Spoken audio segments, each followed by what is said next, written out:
तकरीबन 3 या 4 साल पहले मैंने कहीं पर एक कहानी को पढ़ा था, एक रियल स्टोरी थी जो मुझे बेहद अच्छी लगी थी।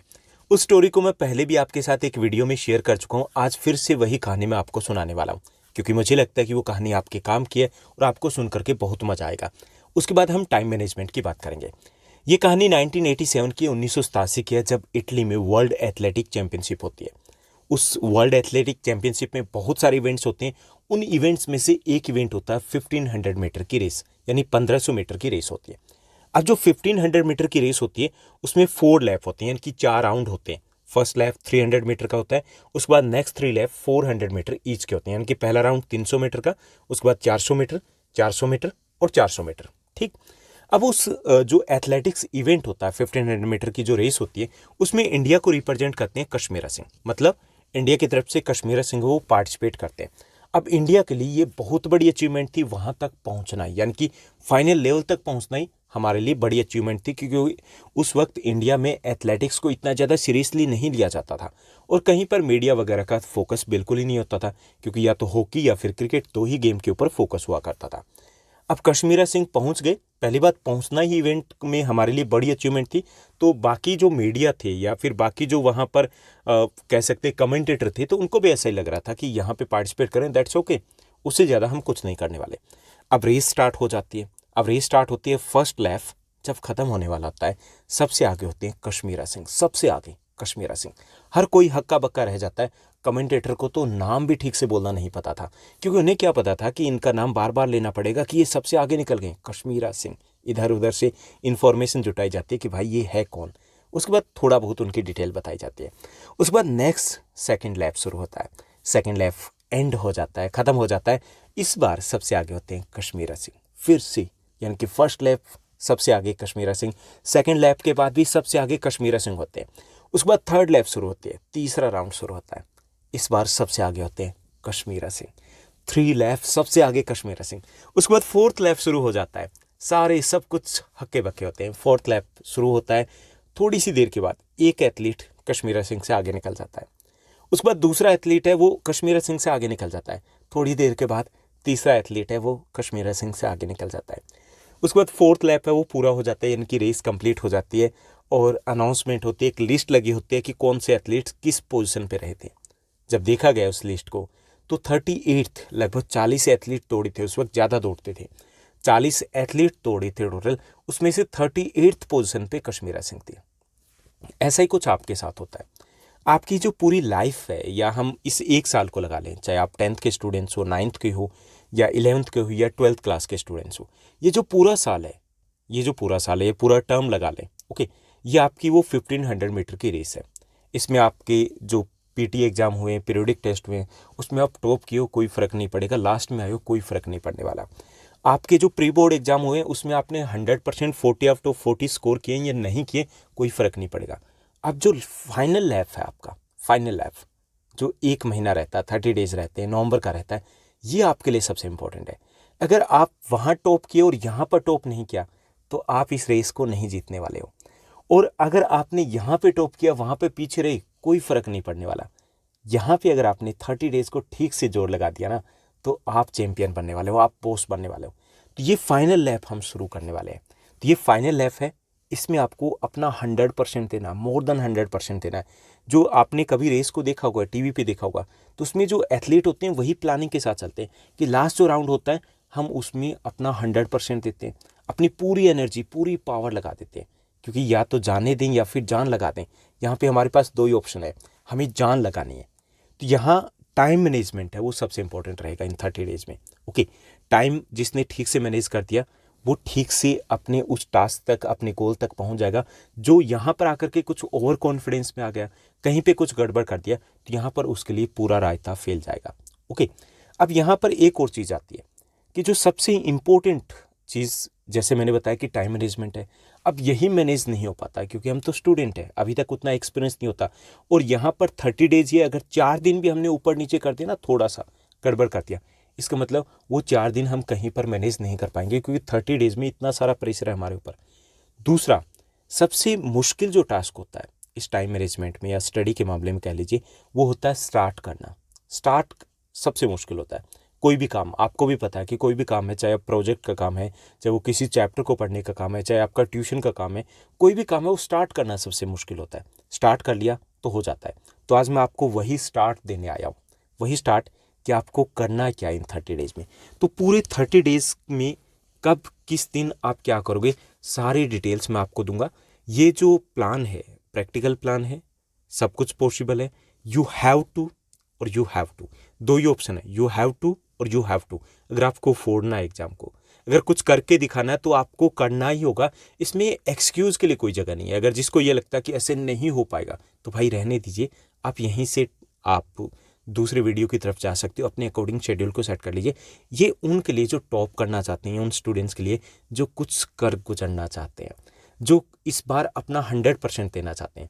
तो यहाँ पे प्रैक्टिकल टाइम टेबल है, पॉसिबल है। दूसरा ये कि मैं यहाँ पर ये नहीं कहूँगा कि अब 12 घंटे पढ़िए, लास्ट मंथ आ गया, 30 डेज आ गए। प्रैक्टिकली पॉसिबल नहीं होता, 12 घंटे कोई नहीं पढ़ता। जो टॉपर्स होते हैं प्रैक्टिकली प्रोडक्टिव 12 घंटे नहीं पढ़ते। यहाँ पे मैं आपको कह रहा हूँ कि 6.5 से 7 घंटे आपको देने हैं सेल्फ स्टडी के लिए। ठीक, 6.5 से 7 घंटे देने बहुत है। ओके, लेकिन वो कौन से होने चाहिए? वो आपके क्वालिटी टाइम होने चाहिए, प्रोडक्टिव टाइम होना चाहिए। वो अगर आप डेली का दे दोगे, जैसे एग्जाम आ रहे हैं आपके फाइनल, तो यहाँ पर तो इतना तो हमें देना पड़ेगा। इतना अगर आपने दे दिया तो आप एग्जाम को फोड़ दोगे, 100% फोड़ दोगे। तो चलिए देखते हैं हमें कब क्या करना है। तो ये स्ट्रेटजी है। इससे पहले 2 और वीडियोस मैं लेकर के आ चुका हूँ। एक तो टाइम टेबल भी आपको दे दिया। टाइम टेबल मतलब कि कब कहाँ पर कैसे करना है। ठीक, आज आपको एक साथ 3 वीडियो मिल रहे। एक तो आपका टाइम टेबल का वीडियो मिल रहा है, एक आपका ये 30 डेज का स्ट्रेटजी वीडियो मिल रहा है, और एक जो थर्ड वीडियो मिल रहा है वो ये कि हमें इन 30 डेज में कुछ 11 टिप्स मैंने शेयर की थी कि एग्जाम में अगर हमें टॉपर्स को बीट करना तो हमें करना क्या होगा, कौन सी गलती है जो हमें नहीं करनी है। तो चलिए अब हम 30 डेज के स्ट्रेटजी की बात करते हैं कि अब हमें करना क्या है। तो सबसे पहले जो हम 1 to 20 डेज की बात करेंगे, यानी कि 1 नवंबर से लेकर के 20 नवंबर तक हमें क्या करना है। तो ये हमारे पास 20 डेज है। इन 20 डेज में हमें सब कुछ रिवाइज करना है। पहली चीज़, आपके प्री बोर्ड एग्जाम हो चुके, आप चैप्टर्स को कवर अप कर चुके ना कवर अप। आप 20 डेज में चैप्टर्स को कवर अप कर चुके हो एक बार, जैसे भी कर चुके होंगे। कुछ चैप्टर्स आपके कम तैयार होंगे, कुछ चैप्टर्स आपके अच्छे से तैयार होंगे। अब हमें एक रिवीजन देना है। रिवीजन कैसे देना? अच्छे वाला रिवीजन देना। तो इसमें आपको जो मेरी स्ट्रेटजी रहेगी, जैसे कि बाकी बच्चे फॉलो करें और जिन्होंने प्री बोर्ड में भी अच्छा आउट ऑफ 8 स्कोर किया है या लास्ट ईयर उन्होंने किया, तो अभी यही स्ट्रेटजी आपकी सक्सेसफुल रहेगी। आपको कंटिन्यूस 4 डेज एक सब्जेक्ट को देने हैं। कुछ सब्जेक्ट को, जैसे सबसे पहले हम लेंगे मैथ्स को। आपको 1 to 4 अगर हम नवंबर की बात करें तो आपको 4 डेज देने मैथ्स को। ठीक, मैथ्स में आपके नियर अबाउट 7 चैप्टर्स हैं कह लीजिए। ओके, तो आपको 7 चैप्टर्स 4 डेज में करने हैं। अब ये देखिए कि यहाँ पे प्रैक्टिकली कितना का पॉसिबल होगा। 6.5 घंटे, 6.5 से 7 घंटे आप दे सकते हो। छुट्टियाँ भी चल रही है तो 7 घंटे तो आप दोगे। यहाँ पर दिवाली आ रही है तो दीपावली पे हो सकता है कि थोड़ा सा आप बिजी रहो, लेकिन फिर भी 7 घंटे की एवरेज आप निकालोगे। 28 घंटे देने, एक चैप्टर को आपको 4 आवर्स देने। 4 आवर्स में निपटा डालोगे। कहीं किसी बच्चे के साथ कोई इश्यूज आता है तो थोड़ा सा टाइम बढ़ाइए, क्योंकि ये आपका ब्रेक चल रहा है। ब्रेक में तो टाइम एक्स्ट्रा दे सकते हो ना, इसलिए सबसे पहले हमें मैथ्स को लेना है, ताकि एक्स्ट्रा टाइम भी हम यहाँ पर दे पाएँ। कि यहाँ पर हम कितना देंगे, 4 आवर्स पर चैप्टर को दे सकते हैं इजली। 4 डेज में आपको ये सब कुछ निपटाना है। ठीक, फर्स्ट 4 डेज में मैथ्स का करना है। ऐसे अगर 11th-12th के स्टूडेंट्स, तो आप अपना मेन सब्जेक्ट निकाल लीजिए, उसको आपको 4 डेज में करना है। 7 to 8 चैप्टर्स है मैक्सिमम, किसी में ऐसा कोई इश्यू नहीं है। और ये फर्स्ट टाइम हम रीड नहीं करेंगे, ये रिवीजन है, तो revision 4 hours more than enough होते हैं। ओके, उसके बाद दूसरा है कि हमें नेक्स्ट जो 4 डेज है उसमें सोशल साइंस को उठाना है। 11th-12th के बच्चे हैं वो अपने सेकंड सब्जेक्ट को उठा लेंगे, और नेक्स्ट 4 डेज आपको मिलेंगे। यहाँ पे देखिए 9th-10th की बात करें तो आपके पास 10th के पास 7 चैप्टर्स हैं, और नियर अबाउट 8 चैप्टर्स है वो 9th के पास है। तो 7 चैप्टर्स से आपके पास, जैसे हिस्ट्री में एक चैप्टर है, एक दिन 6 घंटे सब कुछ निचोड़ डालोगे इसमें से, ऐसा कुछ रहेगा ही नहीं। जियो आपके पास फर्स्ट चैप्टर है, 10th क्लास की बात करें, फर्स्ट चैप्टर आपके पास। उसके बाद 3rd चैप्टर का ओनली मैथ है, 4th चैप्टर है। 2 चैप्टर के लिए एक दिन बहुत ज़्यादा नहीं है, ज़्यादा है कोई ना, उसको निचोड़ डालो। उसके बाद 3rd डे की बात करें तो 3rd डे में आप इकोनॉमिक्स पे आओगे। इकोनॉमिक्स में आपके 2 ही चैप्टर हैं, आराम से कर सकते हो, मज़े से कर सकते हो। उसके बाद पोल साइंस में, उसमें तो है ही कुछ नहीं, 2 ही चैप्टर हैं। तो ये 4 डेज, हालांकि मुझे लग रहा है कि ये ज़्यादा है। आप 3 डेज में भी इसको कर सकते हो। अगर 3 डेज में कर लेते हो तो एक जो प्लस डे बचता है वो मैथ्स या साइंस में एडजस्ट कर सकते हो, अगर वहाँ पर आपको इश्यू आता है। ठीक, आराम से कर सकते हो। क्लियर। उसके बाद नेक्स्ट जो आपका सब्जेक्ट आएगा, यानी कि यहाँ हो गया आपका 1 to 4 नवंबर, यहाँ हो गया 8 नवंबर तक हम पहुँच गए। ठीक, ये आपका 4 नवंबर तक है। उसके बाद आपका 9 से 12 नवंबर तक क्या करना है आपको, साइंस पे फोकस करना है। 11th-12th के स्टूडेंट्स हैं वो अपने थर्ड सब्जेक्ट के ऊपर, जैसे पीसीएम या पीसीबी है, तो उसके ऊपर फोकस करेंगे। यहाँ पे 4 डेज देने हैं, तो 4 डेज यहाँ पर भी इनफ रहेंगे, जो बच्चे रिवाइज कर चुके हैं इनफ रहेंगे। और यहाँ पे जैसे मैंने बताया ना कि you want to, you have to का डिफरेंस रहेगा। अगर करना चाहते हो तो इनफ रहेंगे, अगर आप आलसी हो, करना नहीं चाहते, तो आपसे 4 दिन छोड़िए 40 दिन में भी नहीं होगा, अदरवाइज आप कर सकते हो। तो ये आपका रहेगा 12 नवंबर तक। उसके बाद हमारा रह जाता है इंग्लिश और हिंदी, यानी कि मेन सब्जेक्ट तो हमारे तीनों हो गए 12 डेज में। उसके बाद इंग्लिश की बात करें तो ये आपको 2 डेज में करना है, 2 डेज में नहीं 3 डेज तक ले जाइए। चलिए 2 डेज में अगर कर सकते हो तो दैट्स ग्रेट, क्योंकि 2 डेज में अगर कर लेते हो तो हम थर्ड डे है जो ग्रामर की प्रैक्टिस है वो थोड़ी एक्स्ट्रा कर सकते हैं। क्लियर, अदरवाइज आप 3 डेज में लेकर के चलिए, डजेंट मैटर, कोई फ़र्क नहीं पड़ता। यहाँ पर भी आपके पास चैप्टर्स बहुत कम है, और इंग्लिश के जो चैप्टर्स है, लिटरेचर की बात करें तो वहाँ पे एमसीक्यूज इतनी ज़्यादा नहीं बनते कि आपको बहुत डिटेल में जाना पड़ेगा। चैप्टर को रीड कर लिया, दैट्स ओके, आपके सारे एमसीक्यूज हो जाएंगे उसमें। ओके, ऐसी ग्रामर की बात की जाए तो वो टाइपिकल टाइप की ऐसी टिपिकल ग्रामर नहीं आने वाली कि आपको आर्टिकल्स लर्न करने हैं, स्टोरी लर्न करनी है। आपको सिर्फ अपना कॉमन सेंस बना करके रखना है, क्योंकि आपको उसी वक्त जो कंटेंट दिया होगा उसी में से निकालना है, आपको जो कुछ भी निकालना है। तो 3 डेज है, बहुत ज़्यादा अच्छे तरीके से आप कर सकते हो। उसके बाद हिंदी में भी 3 डेज दे दीजिए। यहाँ पे आपके पास 10th की बात करें तो 2 पोएम है, ऐसे 9th के पास है, ऐसे 11th-12th की बात करें तो हिंदी में कुछ है ही नहीं। तो यहाँ 10th की बात करें तो 2 आपके गद्य हो गए और 2 आपके पद्यक हो गए। ओके, ये 4 चैप्टर्स है, ये एक ही दिन में आपके हो सकते हैं।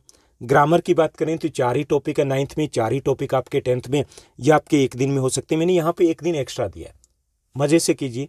100% हमारा टारगेट है, उससे चूकना नहीं है, कहीं पे भी किंतु परंतु विपट हमें नहीं छोड़ना है।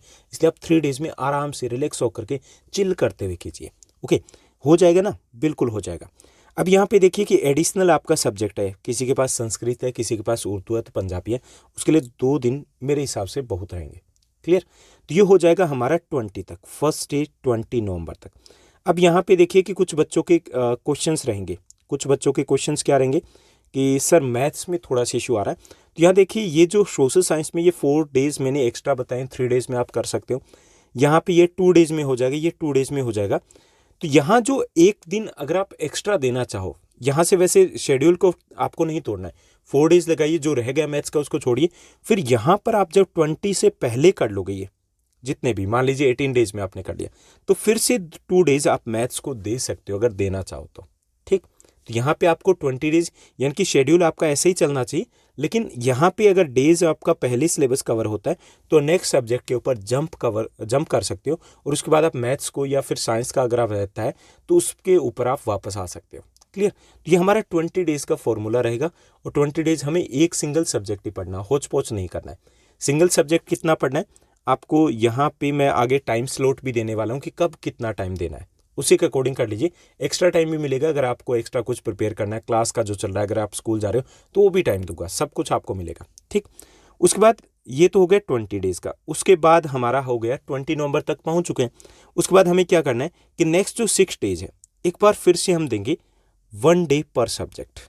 1 डे पर सब्जेक्ट में हम क्या करेंगे, यहाँ पर हम मोटे तौर पर जो मेन हमारे माइंड में रहता है कि हाँ ये मेन इवेंट्स हैं, मेन डेट्स हैं, जैसे सोशल साइंस में हो गया, साइंस में या फॉर्मूलाज हो गया, इस टाइप के जो हमारी मेन जो चीज़ें हैं उनके ऊपर हम फोकस करेंगे। या मेन चैप्टर जैसे जो हमने स्ट्रेटजी वीडियो एक डिस्कस किया है उससे पहले कि कैसे हमें टॉपर्स को बीट करना है, तो उसमें मैंने बताया एक और अलग तरीके से कि ABC करना है, तो उसको देखिएगा, उसमें समझ में आ जाएगा कि वहाँ पर जो हमारे C वाले चैप्टर आते हैं जिनमें हम थोड़ा हमें लगता है कि हाँ तंडोला मंडोला अगर हमारा हो रहा है, तो उन चैप्टर्स पे हम यहाँ पर फोकस करेंगे। ओके, 1 डे पर सब्जेक्ट चैलेंज रहेगा, ये हमारी रिवीजन 2 हो जाएगी। ओके, उसके बाद 27th जो हमारा डे होगा उसमें हम NCERT एक्सरसाइज करेंगे, ऑल चैप्टर्स की, ऑल सब्जेक्ट की।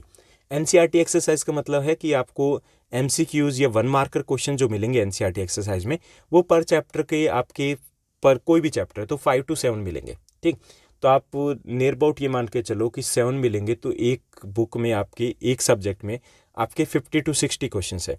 एक दिन में निपटा डालोगे। तो सभी बुक्स के एनसीईआरटी एक्सरसाइज के जो 1 मार्कर क्वेश्चन है, एनसीईआरटी एक्सरसाइज की बात कर रहा हूँ सिर्फ, वहाँ पे दिए गए, क्योंकि उसमें से आपके 40 में से 6-7 क्वेश्चन एज इट इज आने हैं, तो उनको आपको निपटाना है डे 27 में। ये हो गए 27। अब हमारे पास रह गए 3 डेज।